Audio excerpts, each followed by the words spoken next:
Good morning everyone. This is Harshita Dadish from Government Law College, Kota. CPC subject हम ले रहे हैं और टॉपिक जो है वो है abatement of suit order 22. Previous 2 lectures में हम ऑलरेडी ऑर्डर 22 को डिस्कस कर चुके हैं, रूल 1 to 6. आज हम उसका नेक्स्ट फर्दर जो रूल्स हैं वो डिस्कस करेंगे. डेथ ऑफ पार्टी तक हम ऑलरेडी प्रीवियस लेक्चर में डिस्कस कर चुके थे. Okay, now come to marriage of party. कि अगर पार्टी की ड्यूरिंग प्रोसीडिंग, फीमेल पार्टी की अगर during proceeding of suit marriage हो जाती है तो उसका उसके सूट पर क्या इम्पैक्ट होगा. ओके, तो general rule is that suit not abetted bye marriage of a female party. अगर मान लीजिए कोई फीमेल पार्टी है, उसका केस चल रहा है कोर्ट में और ड्यूरिंग द प्रोसीडिंग उसकी मैरिज हो जाती है तो उसकी मैरिज से उस सूट पर कोई इफेक्ट नहीं होगा.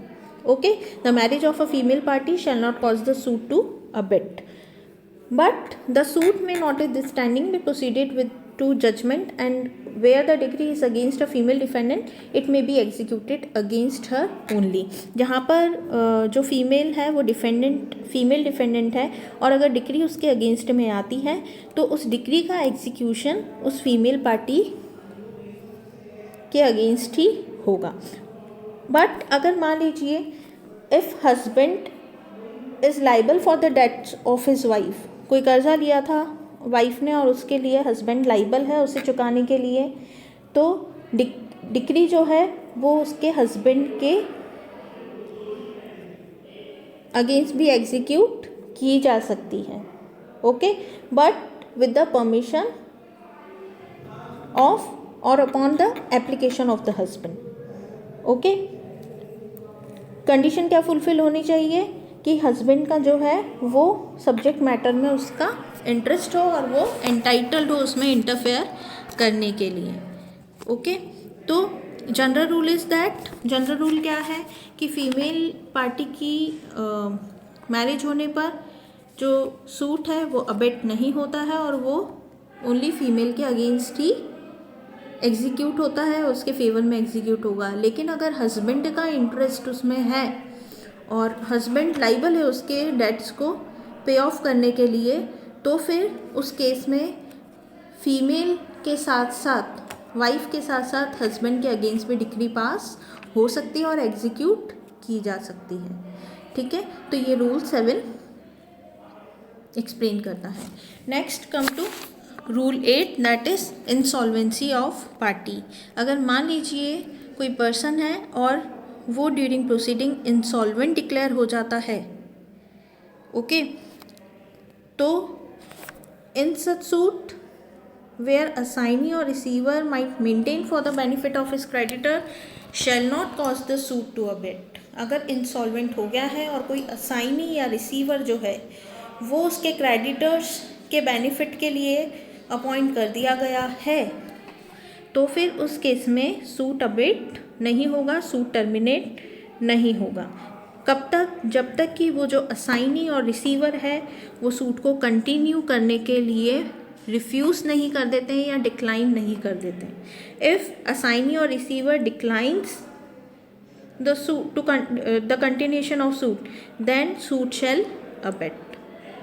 ठीक है, इसके लिए क्या करना होगा, इसके लिए असाइनी या रिसीवर को क्या करना होगा, as a security cost deposit करानी होगी कोर्ट में.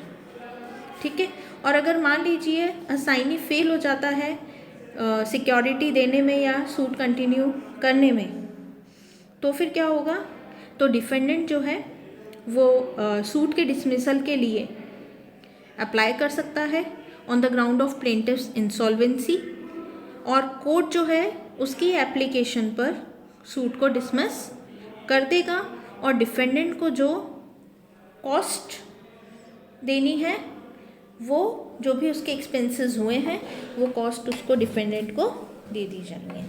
ठीक है, तो रूल 8 जो है वो कब, रूल 8 के अंडर सूट कब अबेट होगा इन केस ऑफ इंसॉल्वेंसी, जब असाइनी या रिसीवर जो है वो सिक्योरिटी अमाउंट डिपॉजिट नहीं कराते हैं या फिर सूट को कंटिन्यू करने के लिए रिफ्यूज़ कर देते हैं. Okay, now come to next rule, rule 9, which says the effect of abatement और डिसमिसल।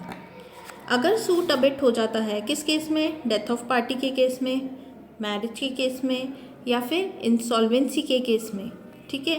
तो अगर सूट अबेट हो जाता है या डिसमिस हो जाता है तो कोई fresh suit same cause of action पे नहीं लाया जाएगा, रेस जुडिकेटा अप्लाई हो जाएगा।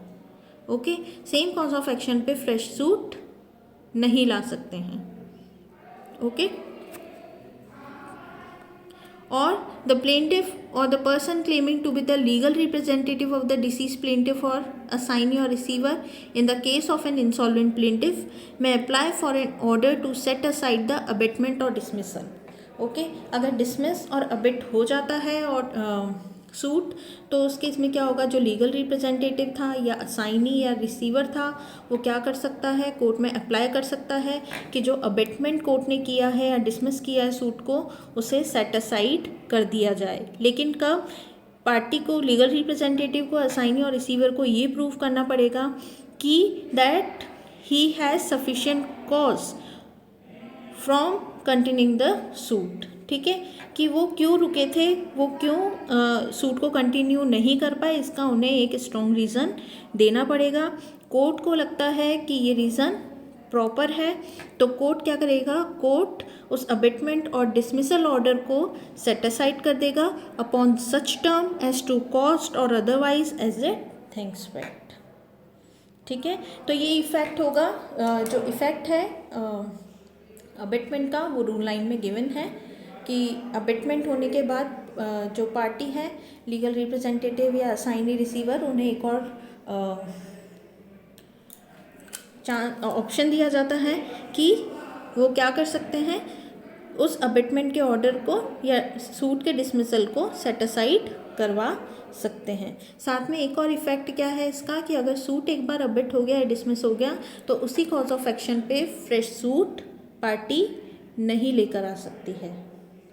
ओके, नेक्स्ट लेक्चर में हम विड्रॉ ऑफ सूट को डिस्कस करेंगे अंडर ऑर्डर 23।